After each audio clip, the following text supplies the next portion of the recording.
Divine guidance ancient tarot card থেকে। প্রথম যে এনার্জি কার্ড আছে এখানে আছে এইট অফ কাপস। আপনি আপনার জীবনে বিভিন্ন অপরচুনিটি দেখছেন, অপশন অনেকগুলো আছে এখানে এইট অফ কাপস এর মিনিং, কিন্তু অপশন নিয়ে শুধু ভাবছেন। নির্দিষ্ট কিছু ফোকাস করুন, এক বা একাধিক কিছুর উপরে।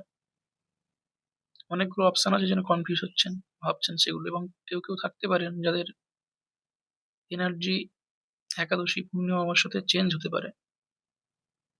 এনার্জি চেঞ্জ বলতে যারা স্পিরিচুয়াল পথে আছে তারাই বুঝতে পারবেন কিছুটা। বডি এনার্জি চেঞ্জ হয় এরকম সিচুয়েশনে গ্রহের ট্রানজেকশন থাকলে। এগুলো বেসিক্যালি পূর্ণিমা অমাবস্যা একাদশী এরকম সময় হয় বেশি। সেগুলো খেয়াল করুন, বিভিন্ন অপশন থেকে কনফিউজ না হন। নেক্সট যে কার্ড আছে এখানে টু অফ কাপস এর মিনিং হচ্ছে যারা সিঙ্গেল আছেন তাদের জীবনে প্রেম আসতে পারে, এটা হতে পারে। বা কেউ রিলেশনে আছেন সেটা আরো স্মুথ যেতে পারে, গ্রো করতে পারে রিলেশনটা। এবং যারা বিজনেস করছেন তাদের ক্ষেত্রে কিছু এগ্রিমেন্ট সাইন হতে পারে, বা নতুন কন্ট্যাক্ট সাইন করছেন এগ্রিমেন্টে কিছু, এরকম কিছু এনার্জি আসতে পারে। হওয়ার সম্ভাবনা আছে কোনো এগ্রিমেন্ট সাইন, নতুন অফার কিছু, নতুন অপরচুনিটিস এরকম কিছু আসতে পারে।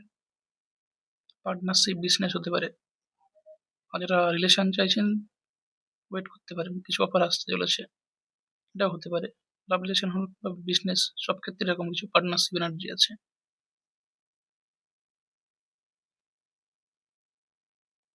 নেক্সট আছে থ্রি অফ পেন্টিকলস। এখানে আপনার কাজের প্রতি এফোর্ট দিতে হবে, টিম ওয়ার্ক। টিম ওয়ার্কে যে কাজই করছেন, টিম ওয়ার্ক প্র্যাকটিক্যাল বলুন বা টিম ওয়ার্কের মাধ্যমে সেটা সফল হবে। এবং কেউ কেউ যারা একা পরিশ্রম করছেন তাদেরকে স্ট্রাগল করতে হবে। এবং এটা লাভ রিলেশন নিয়ে ভাবছেন তাদের টিম ওয়ার্ক বলতে এখানে টিম ওয়ার্ক হয় কি লাভ রিলেশন, এটা হচ্ছে তার ম্যাটার হচ্ছে যে আপনারা কারো সাহায্য নিন, ফ্রেন্ড বলুন বা পরিবারের কাউকে জানান যদি লাভটা ম্যারেজে নিয়ে যেতে চাইছেন। বিভিন্ন ক্ষেত্রে বিভিন্ন এনার্জি আছে, সবার তো একরকম এনার্জি থাকে না। এগুলো জেনারেল কার্ড তো বিভিন্ন রকম এনার্জি থাকে। ঠিক আছে? আপনার জন্য যেটা সেটাই নিন, এটা আপনার জন্য অ্যাপ্রোপ্রিয়েট হবে।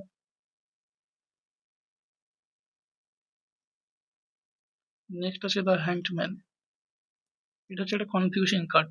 অনেক অফার দেখছেন যে কোনো ক্ষেত্রে, অনেকগুলো অপশন পেয়েছেন, কনফিউজ হয়ে গেছেন। বা এমন কেউ হতে পারেন যে এখানে হ্যাংডম্যান বলতে কনফিউজ আছেন, আপনি আপনার লাইফ পারপাস নিয়ে কনফিউজ হয়ে আছেন।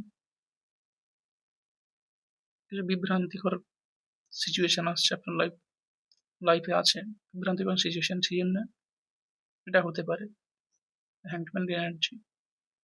তবে চেঞ্জ আসবে, সময় লাগবে। হ্যাংম্যান কার্ডের মেন মিনিং হচ্ছে আপনি কনফিউজ আছেন আপনার লাইফে, যে কাজ করছেন সেটা নিয়ে সফল হবেন কিনা চিন্তাতে আছেন। সেটা যে কোনো কিছু হতে পারে, ফ্যামিলি ইস্যু হতে পারে, আপনার হেলথ নিয়ে ভাবতে পারেন সেটা হতে পারে, লাভ রিলেশন হতে পারে, ওয়ার্ক হতে পারে, এডুকেশন হতে পারে। সেগুলো নিয়ে কনফিউজ আছেন, যেটা করছি এটা সম্পূর্ণ সফল হবে কিনা, এটা করে কোনো বেনিফিট পাবেন কিনা, এরকম সিচুয়েশন আছে, সেই জন্য হ্যাংম্যানের এনার্জি আছে। এখানে অ্যাস্ট্রোলজিতে কিছু গ্রহের প্রবলেম থাকলে এটা হয়, গ্রহ দোষ থাকলে, যেমন সাড়ে সাথী বা কোনো গ্রহ দোষ থাকলে, রাহু দোষ বা অন্য কোনো গ্রহ দোষ থাকলে এগুলো হয় হ্যাংম্যান এনার্জি। ট্যারোট এটা বলা হয় হ্যাংম্যান এনার্জি। এটা আর অ্যাস্ট্রোলজিতে কি বললাম, কিছু প্রবলেম থাকতে পারে গ্রহের, সেগুলো ঠিক করা যেতে পারে। ডেসক্রিপশনে নাম্বার রয়েছে, চাইলে কন্ট্যাক্ট করতে পারে। এটা হলো হ্যাংম্যান এনার্জি। নেক্সট আছে নেক্সট এনার্জি আছে নাইন অফ ওয়ান্ডস। এখানে যে ভিক্টরি আছে, গুড হেলথ আছে, মানে কিছু সফলতা পাবেন। স্ট্রাগল করলে সফল অবশ্যই আসবে, স্ট্রাগল করলে সফলতা পাবেন অবশ্যই। গুড হেলথ আছে, তাদের শরীর খারাপ হলে ঠিক হতে পারে। বাউন্ডারিজ, কেউ কেউ বাউন্ডারির মধ্যে থাকুন, যে হ্যাংম্যান এনার্জি ছিল, নিজের বাউন্ডারি বুঝুন, সেই হিসেবে লাইফ এগিয়ে যান। স্ট্রাগলিং কার্ড এটা, এটাও একটা struggling card. Nine of wands, অনেক কিছু চাইছেন, অনেক কিছু নিয়ে কাজ করছেন, নির্দিষ্ট কিছুর উপর ফোকাস করুন, যেটাতে আপনি সফল হবেন আর সফলতা পাবেন, সেগুলো কিছু ভাবুন। সেই হিসেবে লক্ষ্য ঠিক করে এগিয়ে যান। 9 of Wands এর এনার্জিটাই।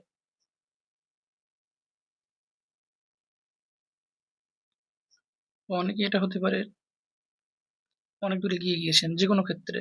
সেটা লাভ রিলেশন বলুন, বা কোনো এডুকেশন বলুন, বা কোনো বিজনেস বলুন, জব বলুন, সেটা কন্টিনিউ করুন। এটাও হতে পারে কারো ক্ষেত্রে। 9 of Wands এর এনার্জি। নেক্সট যে কার্ড আছে ডেথ। এখানে ডেথ বলতে সিচুয়েশনের এন্ডিং। যে সিচুয়েশন লাইফে যেটা নিয়ে আপনি স্টাক করছেন, প্রবলেমে আছেন, সেটার শেষ হতে চলেছে, সমাপ্তি ঘটতে চলেছে, সেই ডেথ কার্ড আছে। কারো ক্ষেত্রে ব্যাড লাক আছে। এটা জাস্টিস কার্ড বলা হয় ডেথ। এটা হতে পারে কারো ক্ষেত্রে, কারো লস হতে পারে, বিভিন্ন রকম লস বলতে পারেন, আর্থিক সমস্যা থাকতে পারে, শরীর প্রবলেম থাকতে পারে, কারো ক্ষেত্রে ট্রান্সফরমেশন, মানে কিছু চেঞ্জ আসছে কারো ক্ষেত্রে, এটা হতে পারে। এটা যে ডেথ কার্ড মানে যে মৃত্যু সেটা না, কিছু এন্ডিং, কোনো কিছু লাইফ পারপাসের, লাইফ ফেজের কিছু এন্ডিং থাকে, তখন ডেথ কার্ডটা আসে এনার্জিতে। কিছু চেঞ্জ আসবে, কারো ক্ষেত্রে ট্রান্সফরমেশন, কিছু পরিবর্তন আসতে চলেছে জীবনে, নতুন কিছু শিখবেন, নতুন কিছু পরিবর্তন আসতে চলেছে জীবনে।